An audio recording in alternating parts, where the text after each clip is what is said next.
حضرت معاذ بن جبل رضی اللہ تعالیٰ عنہ سے روایت ہے، رسول اللہ صلی اللہ علیہ وسلم نے فرمایا، جو انسان اس چیز کی گواہی دیتا ہوا فوت ہو کہ اللہ کے سوا کوئی معبود نہیں اور میں یعنی محمد صلی اللہ علیہ وسلم اللہ کا رسول ہوں،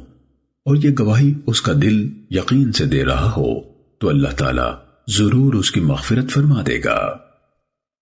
سننے ابن ماجہ حدیث نمبر 3796۔ حضرت ابو ہریرہ رضی اللہ تعالیٰ عنہ سے روایت ہے، رسول اللہ صلی اللہ علیہ وسلم نے فرمایا، جس نے ایک دن میں 100 بار یہ الفاظ کہے، لا الہ الا اللہ وحدہ لا شریک لہ، لہ الملک ولہ الحمد وہو علی کل شیء قدیر، اکیلے اللہ کے سوا کوئی معبود نہیں، اس کا کوئی شریک نہیں، بادشاہی اسی کی ہے اور تعریف بھی اسی کی ہے،